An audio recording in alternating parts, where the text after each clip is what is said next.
Gentlemen, what is going on today? My name is Ryan Mickler. I'm your host and the founder of the Order of Man podcast. Welcome here and welcome back. Today, I want to talk about becoming a force multiplier. And a force multiplier, if I can say that correctly, is a man who is able to think big picture, a man who's able to get beyond himself, who's able to impact more people than he could if he thought he had to go at it alone. It's the antithesis of the lone wolf mentality, the guy who believes that he has to do it all or believes that if, quote, you want it done right, you have to do it yourself. We're going to talk about how to empower others. We're going to talk about how to make sure other people are buying into your vision and your mission and they have the tools and resources they need to thrive, but also for you to help you expand your mission and your contribution to the world. So I'll get to that in just a minute. If you want to know more about this topic, you can check out my book, The Masculinity Manifesto, How a Man Establishes Influence, Credibility, and Authority. I talk quite a bit about becoming a force multiplier in that, in some roundabout ways and some direct ways as well. You can also check out our free Battle Ready program, which is a series of 17 emails over the course of 30 days that are going to help you define your vision, cast your vision, think about tactics and objectives you want to complete over the next 90 days, and really gear you up for a powerful, powerful 2023. We got to think about that now. What we do now is what's going to determine what December and January is going to look like in our lives. So with that said, let's talk about becoming a force multiplier. Now, I very first heard this concept, this subject, when I moved here to Maine. I had the opportunity to spend some time with Border Patrol on the northern border of Maine, and they talked about the concept of becoming a force multiplier or having assets and technology that would allow them to expand their capabilities above and beyond just the agents they had at their disposal. So there were cameras, fencing is a force multiplier in the Border Patrol world, helicopters, different technology that they have available that will allow them to cover a wider range and be more proficient in their objective of securing our borders, even though they may not have the adequate manpower to do it. It's a very, very strong concept. And I thought about how it might apply in our own personal lives. We have so much that we want to do, so much that we want to accomplish.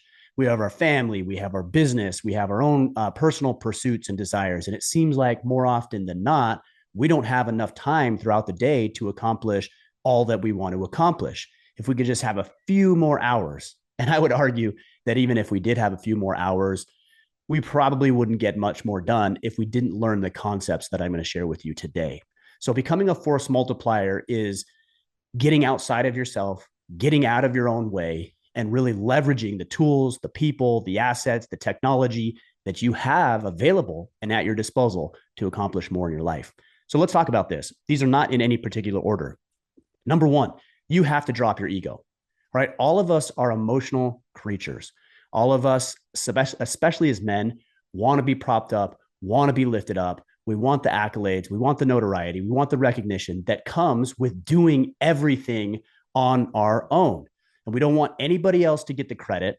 We don't want anybody else interjecting. We think that if we want it done right, that we have to do it ourselves and nobody can do it as good as us. And those are all very ego-driven concepts. They're ego-driven ideas and ideologies. And they're dangerous because you're only one man. You only have 24 hours in a day and you can't get more hours, but you actually can. And the way that you get more hours out of the day is you start to empower other people to do things that you shouldn't be doing. Now, there are things you should be doing: relationships, your fitness, your health, finances. There are things, of course, you should be doing. But there's other things that you can have other people do, and that's going to help you recapture the day. So a small example, we're getting ready for an event right now. It's called the main event. And downstairs are my 4 children, and they're all working on different parts of the business. My oldest son is filling orders right now from our store, which you can find at store.orderofman.com. So he's doing that. My youngest is wiping down with wet wipes the seats, cleaning the seats off and the chairs for the event. My daughter is doing some vacuuming and picking up leaves and debris and dust that was on the floor from our last event. And my second son, because he's technologically driven, is setting up the sound system. I trained him how to do that. He's setting up the sound system. And now here I am in my office doing this work, doing a podcast. We are a force multiplier. I'm not down there doing that work. I think probably I could do most of it better than they can, but that would be my ego talking. And that gets in the way of allowing us to do more and to accomplish more. Number two is we have to empower others. So once we identify that our ego is getting in the way and that we want all the praise and the accolades and the notoriety that comes from doing it ourselves, we have to now empower other people to do that. So how do we do that? We train them. We teach them. We care about them. We celebrate when they win. We let them take credit where it's due, of course. We let them participate in the accolades and the notoriety and the things that come from it. And we create a team. We give them the tools and the training and the resources. We give them the opportunities to thrive. Now, they might fail, and that's okay. It's bound to happen. But we can train them, we can coach them, we can educate them, and we can lift them up and prop them up. But guys, as men, if we want to be force multipliers in the world, we need to empower our spouses, empower our children, empower our teammates and employees and colleagues and coworkers and friends and other people. It's the old adage of teaching a man to fish versus giving him a fish. Of course, if you teach, and not only teach, but invest in your people, they're going to be able to do a better job. I have a couple of people that work for me in particular that help with our email newsletter, which you can find at orderoman.com. And also, so that's Ron Inman. And then we also have Chad Robeson, who does the podcast editing and video production. These are guys who do a wonderful job. And I've told both of them explicitly, if you need a course, if you want to take a program, if there's an investment you need to make in a technology or a course that you want to make available to yourself, just let me know what it is and I'll pay for it. I'll cover the cost of that because two reasons. It makes their job easier, which means they're going to put out better quality content that helps me and it helps you guys. And it also helps them. If at some point they stop working with me and they go on and do bigger and better things, I don't care. In fact, well, I do care. I care that they have that information and that working with me for a period of time made their life better. And they could take what they learned from me and go out into the world and do something completely different. That's how we empower people. And when you empower people that way, they're going to work harder, they're going to do a better job, and they're going to help contribute to your mission. Number three, we have to consider that it's our job to render ourselves obsolete. I talk about that in my new book, The Masculinity Manifesto, but it is your job to put yourself out of work. I specifically think about this in the context of my children. I really want my children to be able to thrive and be independent and self-reliant regardless of what I do and how I can contribute down the road. Now, I always want to be wanted. I want to be enjoyed being around. But at some point, I need them to be able to go out on their own and have confidence that they can do that. We need to put ourselves out of work. And we do that by dropping the ego, by empowering other people. And the last component is to train to replace. Train people to replace you. Okay, you don't want to be doing the same thing over and over and over and over and over again for the next 10, 15, 20, 30 years. I hope that you want to get better. I hope that you want to improve. But here's the thing, and I notice a lot in the career arena, is guys won't replace or train to replace themselves because they think that they don't have anywhere to go. Let me flip this on its head. What if the reason you aren't getting promoted or you aren't excelling or graduating or improving or getting better is because your higher ups, your boss, don't have anybody to replace you? If on the other hand, you decide, well, I'm going to train these individuals to do my job really well, you think they're going to replace you. That's a scarcity mindset. Now, they might because that's what you're doing, but all you're doing is giving yourself an opportunity for upward trajectory, upward momentum. And some of you guys might be saying, well, that's not available in my career or my company.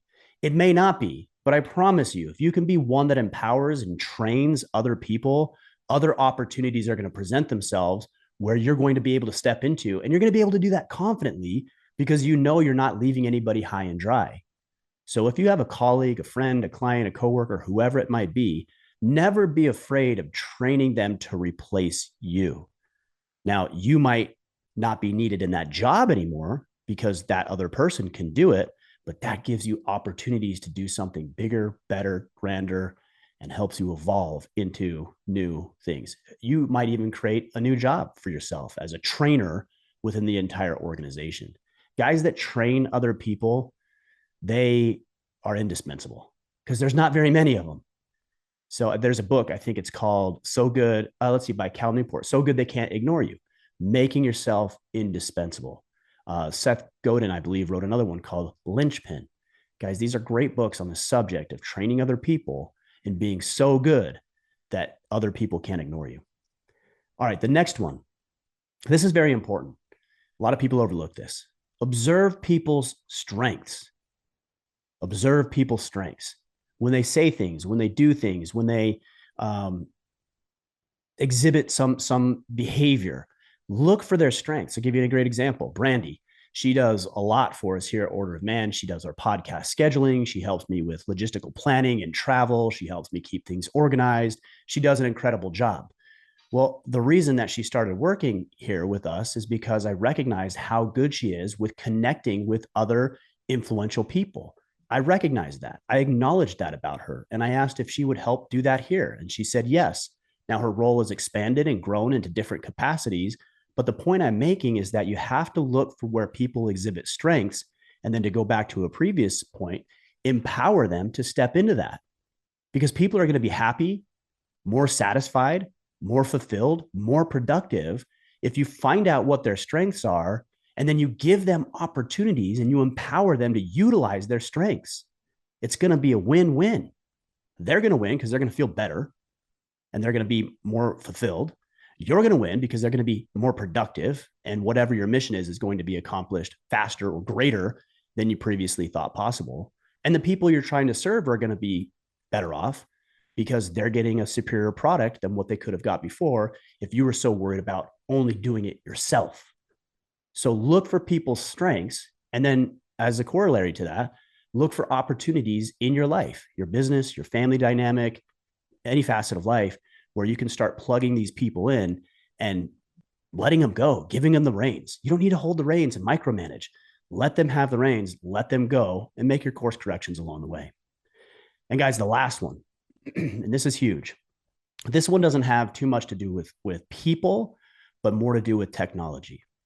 You need to create systems in your life using calendars, using technology, using emails, whatever systems you can create, notebooks.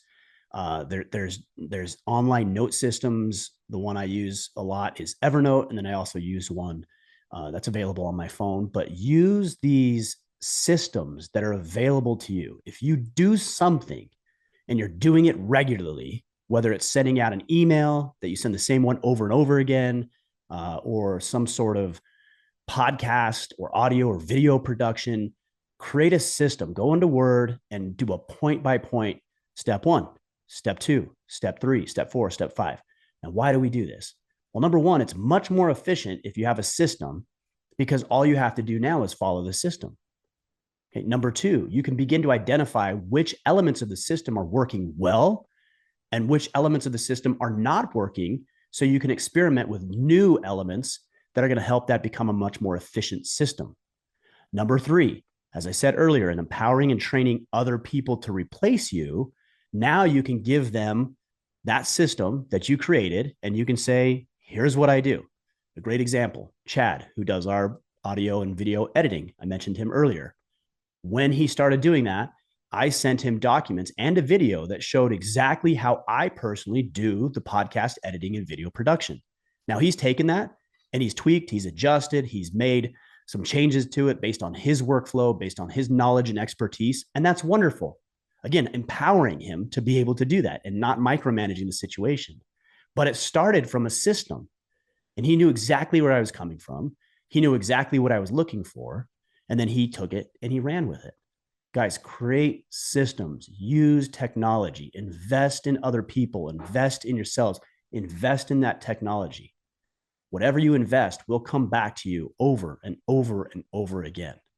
This is some of the ways, not all of the ways, but some of the ways that we become force multipliers for good in the lives of the people that we love and we care about, and even in the lives of the people that we're just trying to serve through our businesses or our missions and organizations and nonprofits and everywhere else. Guys, you need to be a force multiplier. You cannot possibly accomplish it on your own. You have to do it with the help of other people, other tools.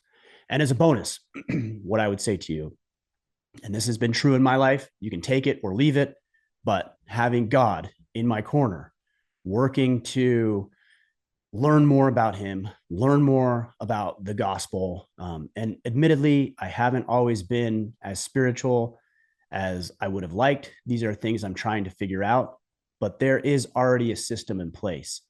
And knowing that he's in my corner and knowing that I can utilize a system, the gospel that's been created, and try to implement more of that into my life has been instrumental. Instrumental. And again, I don't want to make any qualms about it and tell you that I'm an overly spiritual man or that I have this thing on lock. I am personally trying to figure it out.